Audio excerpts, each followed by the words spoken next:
Hey everyone, it's Vicky from Valkyrie Tarot coming at you from my back deck. I need to get outside and enjoy the beautiful weather out here in Connecticut. Um, I know normally I do a whole bunch of readings the first of the month, and right now I believe it's the third. Is it the third? It's the second. I don't even know what day it is. That's how this summer is going. Summer 2020, dumpster fire apocalypse. Let's do it. um, Anyways, the energies right now are just so all over the place. We've got like 4 planets in retrograde, and I'm getting hit pretty hard by it. My energy levels are pretty drained. So I'm gonna do a general collective reading for you guys just for basic energies. It's gonna be an oracle read completely, just for advice for those of you that are tuning in. If you're tuning into this, you need to hear these messages, okay? Um, but let me backtrack a little bit before I get started and just mention that no matter where you are on this planet, no matter where you are across the globe, how you were brought up, what you believe, what language you speak, what color of your skin you are, what sexual orientation you are, I hear you. Okay? We are in a time where there's so much pain. That was necessary. Preach! I'll take it. Um, there's just so much pain right now across the globe. There's such a lack of understanding, a lack of compassion, a lack of empathy, just all over the place. We are definitely becoming a race of I versus you. Historically speaking, that's what we've been, but we need to be more of a us and a we. You know, we are all in this together. Every single one of us is connected. This world, the energy of this universe cannot function the way it's supposed to without every single one of us having our part. Fate, destiny, preordained karmic energies, however you want to list it, it's there. Just as I am here before you talking and hoping that you know that no matter where you are, I hear you. I empathize as best as I can.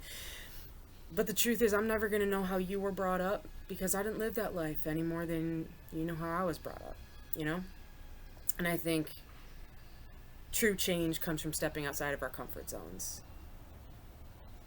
True change comes from the uncomfortable conversations and realizing that the way that we've been doing things just isn't right anymore. You know? If this pandemic has taught me anything as one tiny little speck on this planet, it's that we're all in this together. No one can survive alone. We think we can? Sure, we think we can.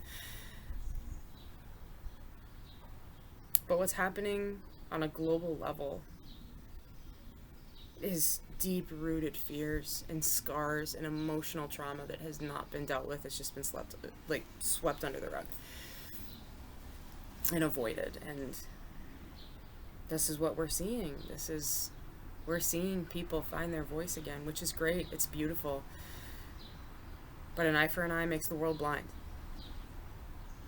The only way through this is love and unconditional love and compassion and empathy and trying to understand the best in each other and see the best in each other, you know.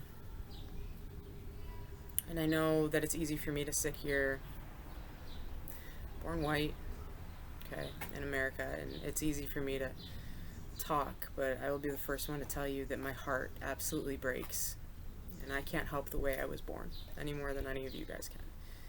But there are good people out there in this world. There are people who see these atrocities and it makes us sick. So for those of you that have been immediately impacted, and I know I have family members that have been, I hear you, I support you, I love you, and I want to find a way through this for you, for all of us. that being said, I'm going to get off my soapbox. So I hope you guys are still with me. We're about 5 minutes in.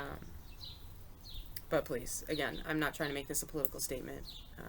I'm just speaking to my followers out there, my friends, my family who watch this channel, just to say my piece, because I've been tuning into social media and it's like I try to type something, but it just doesn't sound right. It doesn't sound right because there's a part of me that just, I don't know what to say.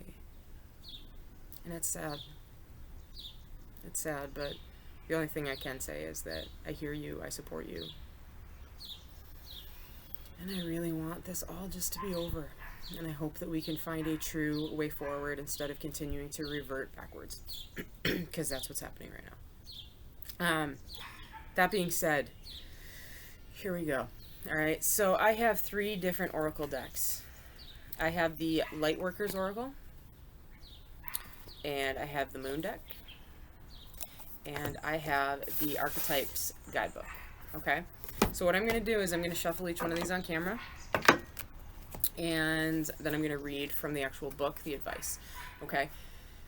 Of course there's a dog barking. What I'm doing here, instead of the readings for the beginning of the month, is just advice from the universe. Wow. Initiation by air. It's just advice from the universe on how to navigate the storm that we are dealing with right now. Take it as it resonates. If you have tuned in here, then this is for you. Okay? You know, sometimes we just need something to meditate on, and that's basically what these cards are. Card to meditate on for the greater collective. Moon deck. Ooh, we got 2 of them, but we're going to take the one that flips upright. It is. With focus and intention, I can shape energy in any direction. How beautiful is that, right? That flipped upright. Alright, and now the archetypes, forgive me, they're circular, so they're hard to shuffle. One card here, energy for the greater collective. And being eaten by mosquitoes. Anyone know if there's truth to the sorry, a whole bunch of them fell. We gotta shuffle again. Truth to the type O positive blood type thing in mosquitoes, because I'm telling you, I hung up a whole bunch of like anti-mosquito contraptions in my backyard, and I'm telling you, they'll fly from Wisconsin to find me. And for those of you that aren't from the United States, Wisconsin's really effing far. It would be like flying from France to Portugal. Probably not. That's probably farther, but at least France into Spain.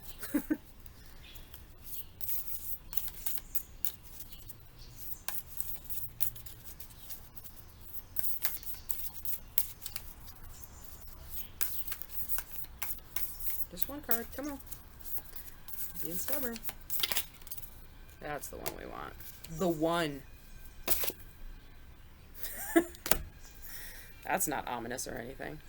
Alright, get these guys away. Alright, here we go. I'm going to read each of these energies. Take it as it resonates. I apologize if I stammer through it. Like I said, my energy's super off right now and I'm really exhausted. But we're going to get through this stuff. Okay. Initiation by air. I wonder if I can prop this up. Can you see him? Can you see it? There we go. Better. Alright. What number was that? 24. Got it.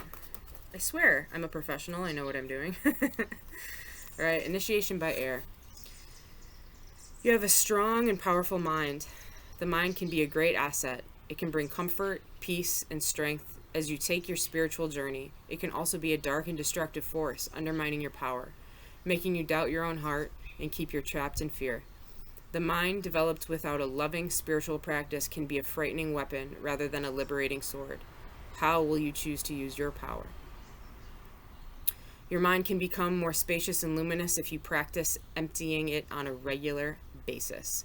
The radiant mind can be a mighty warrior against fear and despair, encouraging you with thoughts of optimism. When not given a chance to empty, however, the mind becomes overwhelmed with unprocessed information. Much of it will be fear-based programming perpetuated by mass media, which is invested by controlling others and manipulating them by fear. This initiation, which liberates and opens the mind, empowers advanced souls to free themselves from manipulation and control.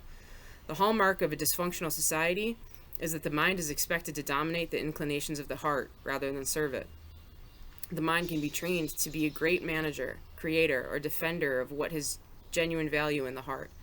But the power to feel what has meaning for us, what moves us enough to rise above our fears and risk growth, comes from heart, not from mind.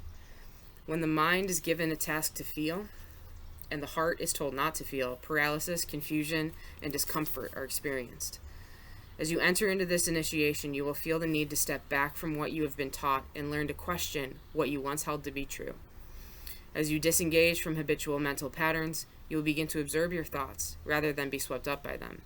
Soon you will begin to experience yourself as the peaceful, steady light of love that you are in truth. Will the mind go with this motion? Yes. However, there is no need to be afraid of this. One step at a time, and your spirit shall guide your mind back to a place of peace.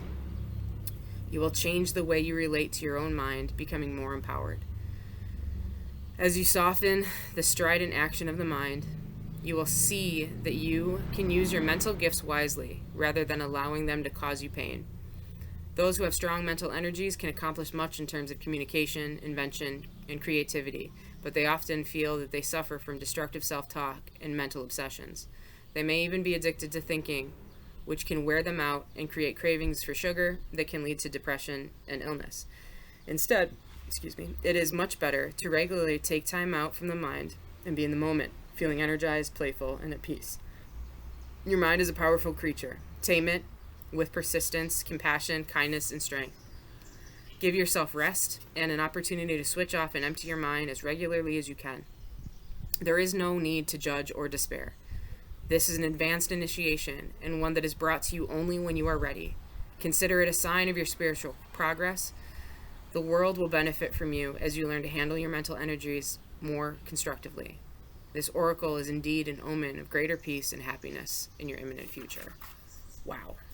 Well, if that wasn't what I was just talking about, I don't know what. Okay. Next card. You focus. Wow. With focus and intention, I can shape energy in any direction. Okay. This is the moon deck. 25. Stick with me. All right. This is the manifest card. Energy has rhythm, frequency, and vibration. When we focus our intention with purposeful calm, our ability to shape energy in the desired direction is magnified. You're becoming more skilled at receiving and manifesting. As you fine-tune your ability to cast your loving spells out into the world, maintain a sense of reverence for the greatest good, and your skills will flourish. Anytime you exert force or doubt into the equation, equal force or doubt will push back. So be mindful of your thoughts and words.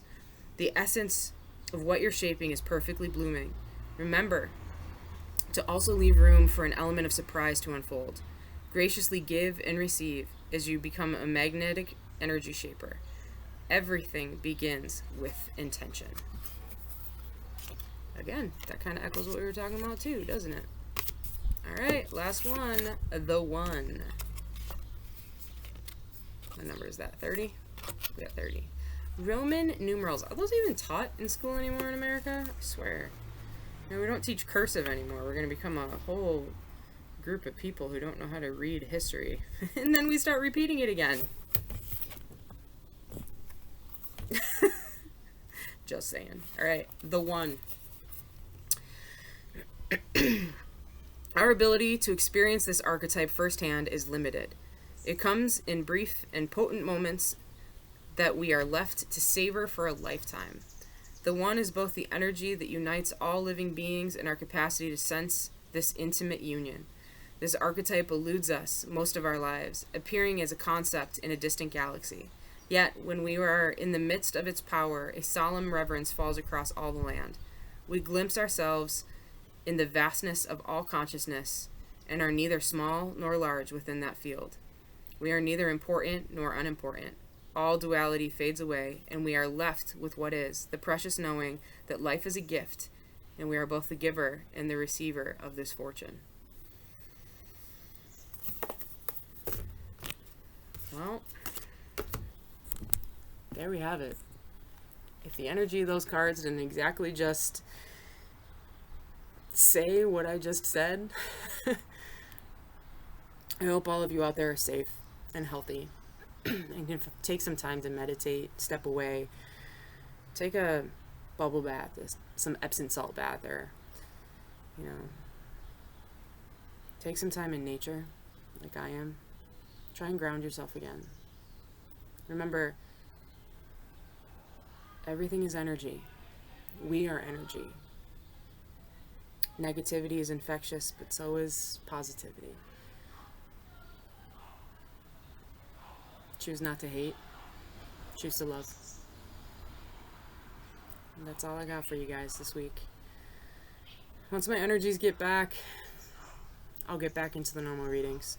I am still doing private readings too. If you're interested in a private reading, you can check out the description box below. Until then, please be safe, my friends.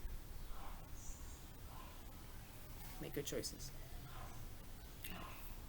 Deuces.